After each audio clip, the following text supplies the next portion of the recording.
스펄전 목사님이 지방을 여행할 일이 있었는데요. 지방을 여행하다가 예배 시간이 되어서 근처에 있는 시골 작은 교회에 예배를 드리러 들어갔습니다. 그런데 그날 그 시골 교회 목사님의 설교가 얼마나 은혜스러운지 스펄전 목사님은 설교를 들으면서 눈물을 많이 흘렸어요. 그래서 예배가 끝난 뒤에 목사님에게 다가가서 감사 인사를 전하면서 목사님, 설교에 많은 은혜를 받았습니다, 이런 인사를 건네지요. 그 목사님이 누구시냐고 묻길래 스펄전은 저는 런던에 있는 뉴파크 교회 담임 목사인 스펄전입니다, 이렇게 대답을 합니다. 그러자 이 목사님은 깜짝 놀라면서 용서를 구하는 거예요. 왜냐하면 그날 설교는 스펄전 목사님의 설교집을 보고 그대로 한 설교였다는 거죠. 제가 목사님 설교를 그냥 했어요. 죄송합니다. 이 말을 들은 스펄전은 다시 눈물을 흘리면서 그 목사님 손을 붙들고 이렇게 말했대요. 하나님 감사합니다. 제가 만든 빵을 오늘 다른 사람을 통해서 내게 다시 먹여주시니 더욱 감사합니다. 이런 감사의 기도를 드렸다는 거죠. 여러분, 우리가 보는 눈이 복되고 생각하는 것이 복되면 무슨 일을 만나도 감사하다는 말이 튀어나올 수밖에 없는 거예요. 지난 여름에 비가 올 때마다 우리 2층 소예배실에 물이 굉장히 많이 샜어요. 제가 마음이 정리되면 보여드리려고 물이 콸콸 넘치는 걸 다 동영상으로 찍어놨는데 핸드폰이 망가지는 바람에 없어져 버렸습니다. 처음에는 바닥에 이 켜켜이 쌓인 물을 퍼내는 게 너무 화도 나고 힘이 들었어요. 근데 몇 번 그렇게 하다가 생각해 보니까 바닥은 젖었어도 피아노는 안 젖었더라고요. 와, 감사하다. 너무 감사하다. 근데 8월 초에 폭우가 한 번 온 적이 있어요. 피아노 있는 데까지 젖은 거예요. 피아노를 켰더니 소리가 또 납니다. 젖었지만 소리가 나니까 감사하다. 여러분, 그보다 더한 일들이 생겨도 이렇게 함께 예배 드릴 수 있는 여러분과 같이 있다는 게 저는 감사해요. 감사할 이유를 생각하면 항상 감사하게 되는 것입니다. 땡스, 마음을 여는 감사의 발견이라는 책을 쓴 캘리포니아 데이비스 대학의 심리학 교수인 에먼스는 한 가지 흥미로운 연구를 합니다. 실험에 참여한 사람들을 A, B, C 세 그룹으로 나누고요. 그들에게 일주일 동안 세 가지 말과 행동에 집중하게 한 거죠. 그래서 A 그룹은 기분 나쁜 말과 행동에 집중하도록 했고, B 그룹은 감사를 드러내는 데 집중하도록 했습니다. 감사를 표현하는 그룹이죠. 그리고 C 그룹은 그냥 일상처럼 일상의 말과 행동에만 감정을 유발하지 않고 집중하도록 실험군을 형성했어요. 그런데 관찰 결과 어땠을까요? 감사에 집중한 B 그룹은 다른 그룹에 비해서 약 25% 더 행복감과 자유감과 해방감을 느꼈다는 거예요. 감사 그룹은 일상적인 말을 하는 그룹에 비해서 더 건강했고 더 많은 시간을 함께 운동을 하는데 할애하기도 했다고 합니다. 불평 그룹에 속한 사람들보다 일에 대한 흥미도도 높았고 집중력도 좋았다는 거예요.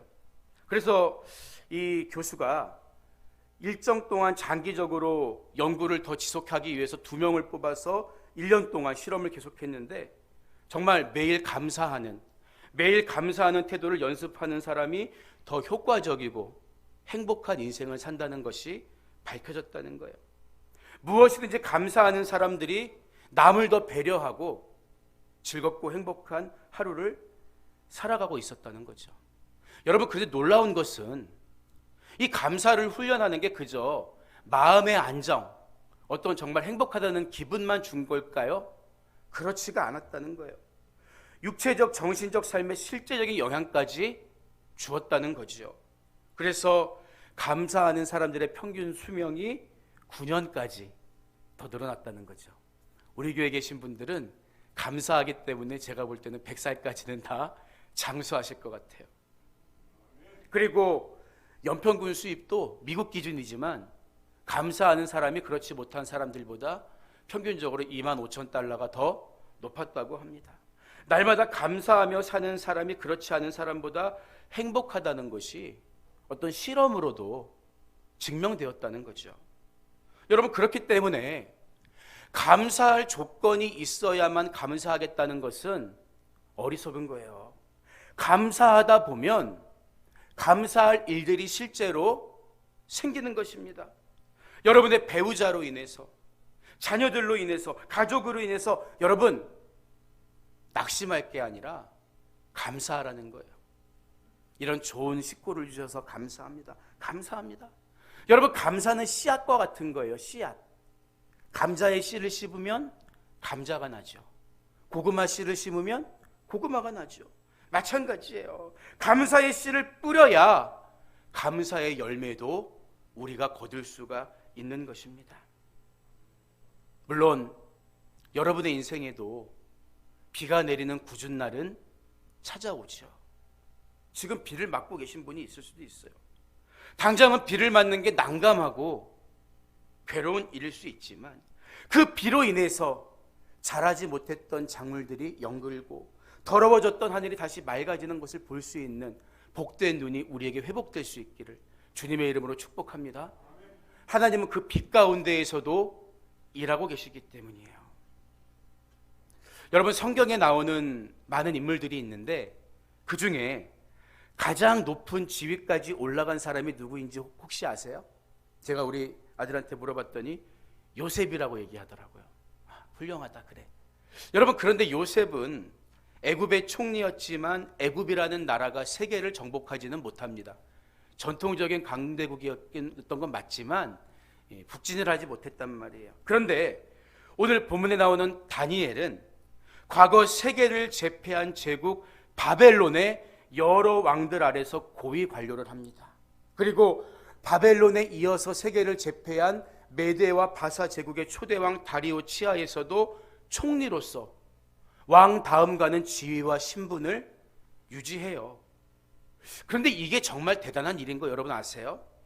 왜냐하면 고대 세계에서는요, 한 나라가 멸망하게 되면 그 망한 나라에서 고위직을 지냈던 사람은 숙청되어서 참수를 당하거나 먼 곳으로 유배를 떠나야 하는 것이 일반적인 관례였기 때문입니다. 그런데 다니엘은 제국이 바뀌고 왕이 바뀌어도 끝까지 나라의 2인자 자리를 유지했다는 거예요. 본문 1절과 2절을 보면 다리오가 자기의 뜻대로 고관 120명을 세워 전국을 통치하게 하고 또 그들 위에 총리 셋을 두었으니 다니엘이 그 중에 하나이라. 이는 고관들로 총리에게 자기의 직무를 보고하게 하여 왕에게 손해가 없게 하려 함이었더라. 이렇게 말하고 있죠. 말씀드린 것처럼 다니엘은 나라가 바뀌었는데 죽임을 당하지 않았을 뿐만 아니라 메데와 바사 제국에서도 다리오 왕을 제외하고는 최고직인 총리의 자리까지 오른 거예요. 더군다나 이어지는 3절 말씀을 보면요, 다니엘은 마음이 민첩하여 총리들과 고관들 위에 뛰어남으로 왕이 그를 세워 전국을 다스리게 하고자 한지라. 이렇게 이야기하죠. 왕이 자기 밑에 3명의 총리를 두었는데 그 3명 중에서도 다니엘만 유독 더 신뢰하고 아껴서 그를 전국을 다스릴 수 있는 가장 높은 지위에 앉히려고 했다는 거죠. 여러분, 우리는 이처럼 다니엘이 대단하다는 것을 알고는 있지만 과연 무엇이 그를 이렇게 인정받게 했는가에 대해서는 별로 생각해 본 적이 없어요. 그렇죠? 그저 다니엘은 출생부터 처음부터 나와는 다른 무언가가 있기 때문에 이렇게 훌륭한 사람이 되었지 뭐, 이렇게 생각한다고요. 그런데요, 본문 4절을 보면요, 이에 총리들과 고관들이 국사에 대하여 다니엘을 고발할 근거를 찾고자 하였으나 아무 근거 아무 허물도 찾지 못하였으니 다니엘이 완벽하기 때문이다, 이렇게 말하나요? 그렇지 않아요. 이는 그가 충성되어 아무 그릇됨도 없고 아무 허물도 없었음이었더라. 왕을 섬기는 신하의 태도에 대해서 말하고 있다고요. 여기서 강조하고 있는 것은 다니엘을 다니엘 되게 한 것은 그의 객관적인 능력이나 실력이 아니라 그의 인간적인 됨됨이었다, 이렇게 말해주고 있는 거예요. 다니엘의 최대의 무기는 진실하고 누가 봐도 탐이 날 정도로 충성스러운 사람이었던 데 있다는 거죠. 그래서 그는 제국의 주인이 바뀌어도 살아남을 정도로 어떤 사람이 봐도, 어떤 지도자가 봐도 참 곁에 두고 싶다, 참 믿음직하다, 그런 사람이었다는 거예요. 더구나 그런 자리에 있으면 호가호위라는 말처럼 그 권력을 등에 입고 부정을 저지르거나 남을 핍박하는 사람들이 얼마나 많이 있습니까? 그런데 그런 지위에 있으면서도 어떤 그릇됨이나 허물도 없었다는 거예요. 요즘식으로 얘기하면 성품이 착하고 진실될 뿐만 아니라 자기 관리에 있어서도 다니엘은 타의 추종을 불허하는 사람이었다고 말하고 있는 거예요. 여러분, 그렇습니다. 참된 신앙인은 어떤 사람일까요? 혼자 교회 안에만 있으면서 오롯이 자기 믿음만 잘 건사하는 사람이 주님이 원하시는 제자의 모습일까요? 그렇지 않아요. 참된 신앙인은 하나님 앞에서 사랑받아야 하지만 사람들 앞에서도 사랑받고 인정받을 만한 품격을 갖추고 있어야 한다는 것을 우리는 다니엘을 통해서 확인하게 되는 것입니다. 바로 이것이 다니엘을 다니엘 되게 했던 가장 강력한 무기 가운데 하나였던 거죠. 지금도 하나님은 그런 사람들을 통해서 이 세상을 경영하고 계십니다. 그런 점에서 어쩌면 이렇게 말씀을 교회에서 증거하는 목사의 역할도 중요하지만 세상에 나아가서 그들에게 삶으로 말씀을 증거하는 여러분의 삶이 다니엘 같아야 한다는 거예요. 너무나 귀하고 중한 사명입니다.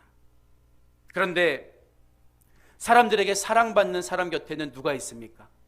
그것을 시기하고 질투하는 사람도 있기 마련이죠. 다리오 왕의 총애를 받는 다니엘을 시기한 바사의 고관들은요, 어떻게 하면 저 눈엣 가시와 같은 다니엘을 제거할 수 있을까?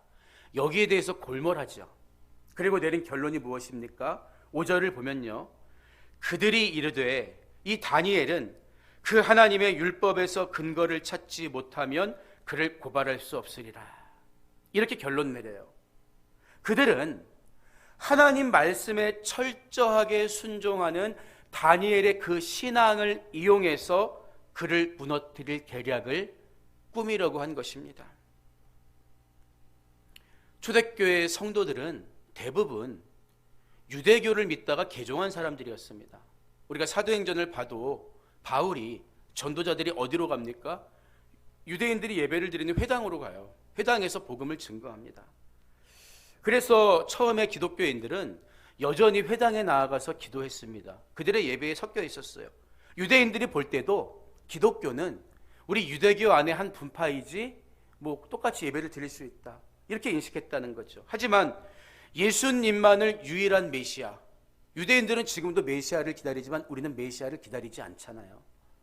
예수님만을 유일한 그리스도로 고백하는 기독교 신앙은 점차 자신 유대교의 신앙을 위협하는 이단 사상이라는 인식이 생기게 됐고, 그래서 바리새파 사람들의 주도하에 회당에서 예배를 드릴 때 기독교와 예수를 저주하는 기도문을 모두 함께 암송하게 합니다. 좀 잔인한 방법이죠. 그런데 당시 유대인들에게 있어서 유대교 안에서 버림받는다, 출교당한다, 축출당한다는 것은 단순한 종교생활만 못하는 것이 아니라 경제, 문화, 정치, 모든 권위로부터, 모든 고난으로부터 배제되는 것을 의미했다고요. 여러분, 하지만 진정한 그리스도인이라면 회당에서 예수와 그리스도를 저주하는 기도문을 암송할 때 그것을 함께 암송할 수 있겠습니까? 그럴 수가 없죠. 바리새인들도 이 기독교인의 신앙을 이용해서 그들을 무너뜨릴 계략을 꾸민 건데, 이와 비슷하게 바사의 관리들도 다니엘이 절대 신앙을 포기하지 않을 것을 알고 계략을 꾸몄다는 거예요. 여러분을 넘어뜨리려는 사람들은 그런 마음으로 여러분을 시험한다는 거예요. 그래서 본문 6절 이하를 보면요, 좀 긴 본문인데 그들이 어떻게 계략을 꾸몄는가가 자세하게 나와 있죠. 이에 총리들과 고관들이 모여 왕에게 나아가서 그에게 말하되 다리오 왕이여 만수무강하옵소서. 나라의 모든 총리와 지사와 총독과 법관과 관원이 의논하고 왕에게 한 법률을 세우며 한 금령을 정하실 것을 구하나이다. 우리가 법을 만들어 왔는데 여기에다가 변치 않는 왕의 도장을 찍어 주십시오, 이 얘기예요. 어떤 내용입니까? 왕이여 그것은 곧 이제부터 30일 동안에 누구든지 왕 외에 어떤 신에게나 사람에게 무엇을 구하면, 기도하면 사자굴에 던져넣기로 한 것입니다. 이게 자기들이 만들어 온 법이에요. 그런즉 왕이여 원하건대 금령을 세우시고 그 조서에 왕의 도장을 찍어 메대와 바사에 고치지 아니한 규례를 따라. 메대와 바사는 법이 독특한데 한번 왕이 도장을 찍어 반포한 법은 절대로 바꿀 수가 없었습니다. 왕일지라도 그것을 다시 고치지 못하게 하옵소서, 이렇게 요구합니다. 그래서 다니엘이 매일 기도를 하는 사람이니까 분명히 이 법에 걸릴 것이다, 그런 기대를 하고 왕에게 이 금령에 도장을 찍어 주십시오, 이렇게 나온 거예요. 만약에 다니엘이 그 금령을 어기고 하나님께 기도하다가, 왕이 아닌 다른 신이잖아요, 하나님께 기도하다가 발각되면 아무리 다니엘을 아끼고 사랑하는 다리오 왕이라고 해도 자기 말을 번복하지 못하고 다니엘을 사자굴에 던져버릴 수밖에 없다는 것을 알았기 때문이에요. 여러분, 만약에 여러분이 다니엘이라면 이런 상황에서 어떻게 했을까요? 본문 10절을 보면요, 다니엘이 이 조서에 왕의 도장이 찍힌 것을 알고도 자기 집에 돌아가서는 윗방에 올라가 예루살렘으로 향한 창문을 열고 전에 하던 대로 하루 3번씩 무릎을 꿇고 기도하며 그의 하나님께 감사하였더라, 이렇게 말합니다. 다니엘은요, 자신을 무너뜨리려는 사람들의 간교한 계략을 알고도 당황하거나 요동하지 않습니다. 그저 묵묵히 하던 대로 자기 신앙의 길을 걸어갈 뿐이었죠. 여러분, 이때 다니엘이 나이가 어느 정도였을까요? 생각해 보세요. 다니엘과 그의 친구들이 예루살렘의 바벨론에 멸망하기 전에, 다시 말하면 바벨론의 느부갓네살이 남유다를 완전히 멸망시키기도 전에 1차로 포로를 끌고 가는데 그때 끌려갑니다. 그때는 다니엘이 뺨이 붉은 10대 소년이었어요. 대략 15살 정도 됐을 것으로 추정을 합니다. 그런데 그 사이 제국이 바뀌었어요. 제국의 주인이 바뀌었어요. 왕도 몇 차례 바뀌었습니다. 오랜 시간이 흐른 거예요. 우리는 다니엘서를 짧은 시간에 읽기 때문에 이 시간의 간격을 이렇게 헤아리지 못하지만 실제로 65년 정도가 흘렀던 거예요. 그래서 대부분의 성서학자들은 바벨론 제국의 멸망과 메세 바다의 역사를 비교해 보면서 이때 다니엘의 나이가 최소 80이었을 것이다, 이렇게 이야기하는 거죠. 놀랍지 않습니까, 여러분? 따지고 보면요, 제가 예전에도 설교 시간에 말씀드렸지만 야곱이 야복강에서 천사와 밤새도록 씨름할 때 그의 나이가 97세에서 100세 정도였어요. 어떤 건장한 장년의 나이가 아닙니다. 그리고 다니엘이 사자굴에 던져질 때의 나이가 80이 넘은 나이였다는 거죠. 이것은 우리 인생에 찾아오는 시련, 고난의 빗줄기는 나이와 상관없이 언제든지 찾아올 수 있다는 거예요. 지나간 사람은 없습니다. 지나간 사람은 없어요. 여러분, 하지만 그렇기 때문에 오늘 이 다니엘의 기도는 우리가 시련을 만났을 때, 비를 맞을 때 어떻게 기도해야 하느냐, 어떻게 하나님과의 관계를 유지해야 하느냐에 대한 아주 중요한 모범을 보여주고 있다는 거죠. 먼저 다니엘은 30일 동안에 누구든지 왕 외에 어떤 신에게나 사람에게 무엇을 구하면 사자굴에 던져넣기로 한 조서에 왕의 도장이 찍힌 것을 알고도 하나님께 기도했다고 합니다. 보세요. 고위직이었던 다니엘은 그런 금령이 세워지는 순간 그거 몰랐겠습니까? 그리고 이 금령이 누구를 책잡기 위한 것인가를 몰랐겠습니까? 그렇게 지혜롭고 총명한 다니엘이 알았다는 거죠. 그러나 다니엘은 자기의 명성, 명예, 심지어 생명이 위협받게 될 것을 알고도 하나님과의 관계를 끊어버리지 않았다는 거예요. 안타깝게도 많은 분들이 시련의 빗줄기가 떨어지면 하나님과의 관계부터 끊어버리려고 해요. 은근히. 그리고 세상에서 내가 의지할 수 있는 것들을 찾으려고 발버둥을 칩니다. 너무나 어리석은 거예요. 가장 하나님의 도우심과 은혜가 필요할 때 하나님을 찾아야지 왜 엉뚱한 데 가서 구합니까? 다니엘은 지혜로운 사람이었던 거예요. 또 어떤 사람은 30일만 참았다가 기도하면 되지. 그런다고 뭐 달라지나? 30일만 그냥 나라법을 따르고 그 후에 기도하면 되는 거 아니야. 여러분, 그러나 신앙은 절대 타협의 대상이 될 수 없다는 것을 오늘 다니엘은 우리에게 보여주고 있는 거예요. 만약에 30일 기도하지 말라는 말에 응답하면 세상은 여러분에게 다음번에는 60일 기도하지 마, 1년을 기도하지 마, 계속 요구할 것이기 때문입니다. 그래서 종교개혁가 마르틴 루터는 내가 만약에 새벽에 2시간 이상 기도하지 않았다면 그날의 승리는 마귀에게 돌아갔을 것이다, 이런 유명한 말을 했어요. 종교개혁을 하다 보면 도망도 다니고 신학적 정리도 해야 되고 얼마나 시간이 빠듯합니까? 그래서 아니 이렇게 바쁜데 새벽에 2시간을 기도하십니까? 물어볼 때마다 바쁘기 때문에, 해야 할 일이 너무나 많기 때문에 나는 기도하지 않고는, 2시간 이상 기도하지 않고는 감당할 수 없습니다, 이런 말을 한 거예요. 그 기도가 나를 지탱해주고 종교개혁의 승리를 가져왔다고 마르틴 루터는 고백한 거죠. 마찬가지로 우리도 시련을 만날수록 엉뚱하게 세상으로 돌아가려고 하지 말고 더욱더 하나님 품을 붙들고 기도해야 한다는 거예요. 여러분, 그렇다면 기도를 하더라도 좀 남들이 모르게 밤에 입을 뒤집어 쓰고 그렇게 기도하면 되지 않았을까요? 다니엘은 그렇지가 않았어요. 본문을 보면 다니엘은 평소대로 예루살렘을 향한 창문을 활짝 열고 3번을 무릎을 꿇고 기도합니다.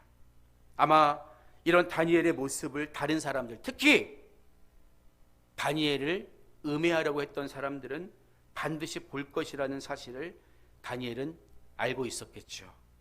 하지만 그럼에도 불구하고 다니엘은 창문을 활짝 열고 내가 하나님께 영광을 돌리고 있습니다, 내가 하나님과 교제하고 있습니다, 이것을 감추지 않았다는 거예요.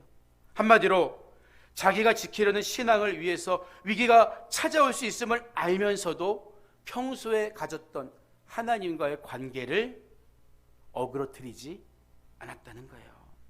여러분, 이처럼 사람의 눈보다 하나님의 눈을 더 의식하는 것이 시련을 만났을 때 우리가 가져야 할 올바른 신앙의 태도라는 것을 다니엘은 오늘 우리에게 보여주고 있는 거죠. 하지만 정말 놀라운 것은요, 다니엘이 드린 기도의 내용입니다.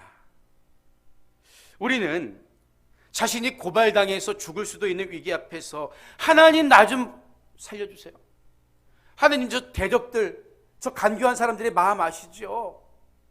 저도 좀 물리쳐 주세요, 이렇게 기도를 드렸다고 생각하기 쉬운데, 여러분, 사실 죽음을 앞두고 하나님 앞에 살려달라고 눈물로 기도했던 히스기야의 기도도 우리에게 큰 도전과 감동을 주는 기도가 맞습니다.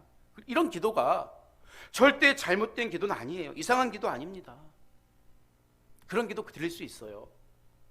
다니엘은 그것을 초월했다는 데 있다는 거죠. 다니엘의 위대함이. 다니엘이 하나님께 드린 기도는 감사드린 기도였다는 거예요. 이런 상황에서도 고난과 시련의 빗줄기가 자기를 향해서 무차별적으로 떨어지고 있는 그 순간에도 요동하지 않고 하나님께 감사했다는 거예요. 여기서 감사했다는 말은 어원상 손을 들고 감사를 드리거나, 우리가 가끔 손 들고 찬양할 때 있잖아요, 하나님을 찬양하다는 행위를 나타내는 예다라는 단어가 쓰였는데 진행형으로 쓰여 있습니다. 아마 여러분 이런 상상을 해보세요. 누구든지 이 30일 동안에 왕이 아닌 다른 신에게 기도를 드리는 사람은 사자굴에 집어넣을 것이다. 왕이 도장을 찍어서 반포했어요. 다니엘이 그 사실을 알고도 집에 들어가서 창문을 활짝 열어 제끼고 두 손을 들고 내 손을 주께 높이 듭니다 찬양하며 기도한 거예요. 진행형입니다. 이 단어가 계속 그렇게 하고 있었던 거예요.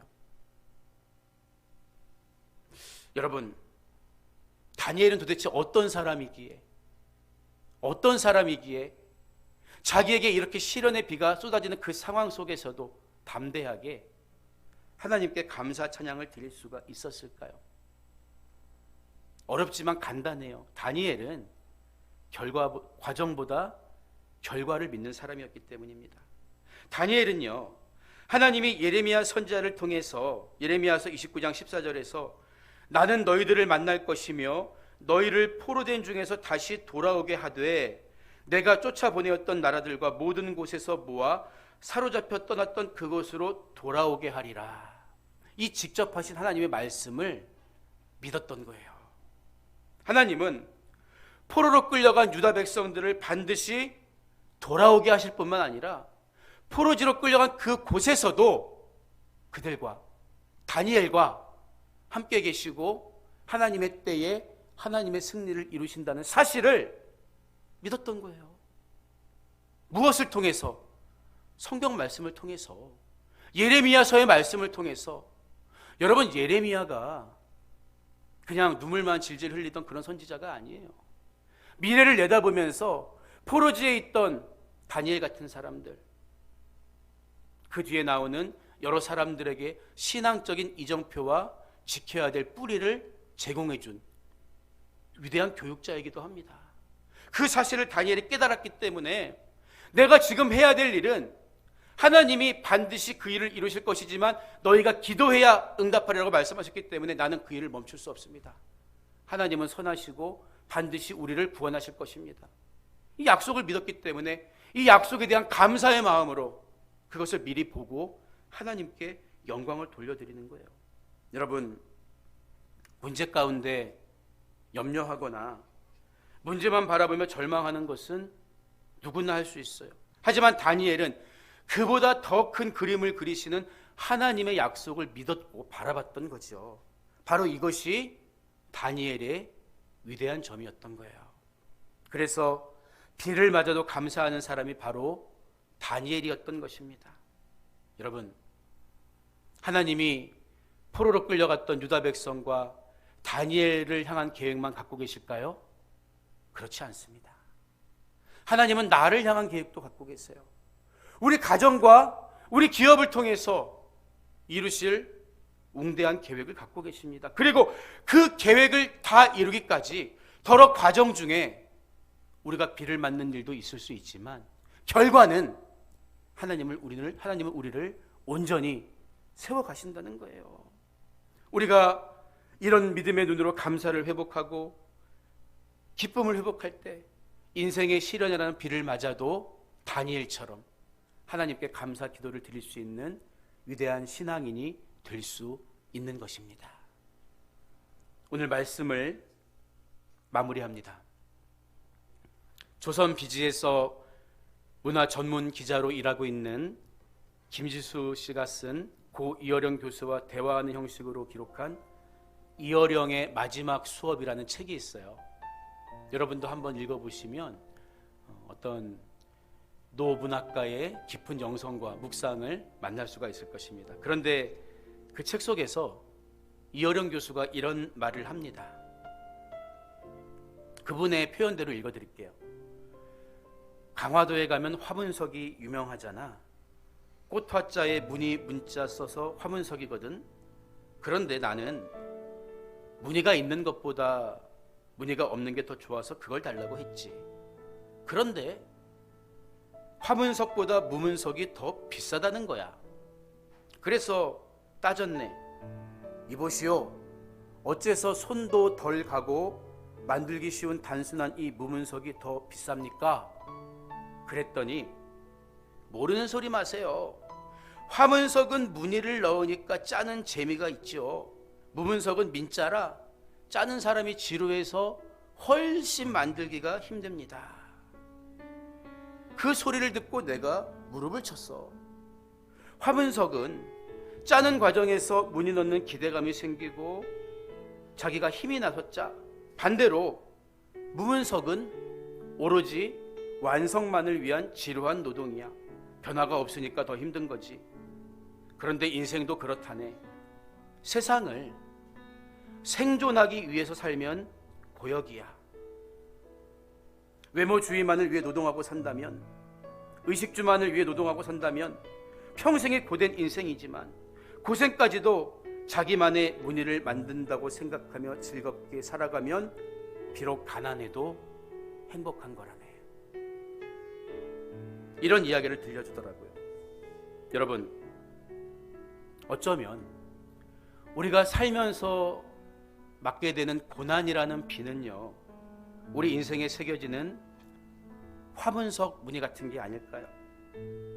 그 무늬가 만들어지는 순간은 힘들고 고통스럽지만 돌아보면, 걷고 나서 돌아보면 그로 인해서 하나님을 몰랐던 내가 하나님을 더 깊이 만났고, 그로 인해서 하나님을 멀리했던 내가 하나님과 더 친밀하게 교제할 수 있었음을 우리는 고백하게 됩니다. 다니엘이 비록 사자굴 에서 밤을 새웠지만 그 자리에서 하나님이 그와 함께 새벽을 맞이하셨던 것처럼 말이죠. 하나님은 여러분의 고통과 여러분이 맞는 비도 다 알고 계십니다. 그러나 더 분명한 사실은 하나님이 그 비를 그치게 하시는 날, 여러분보다 성숙한 모습으로 온전해질 것입니다.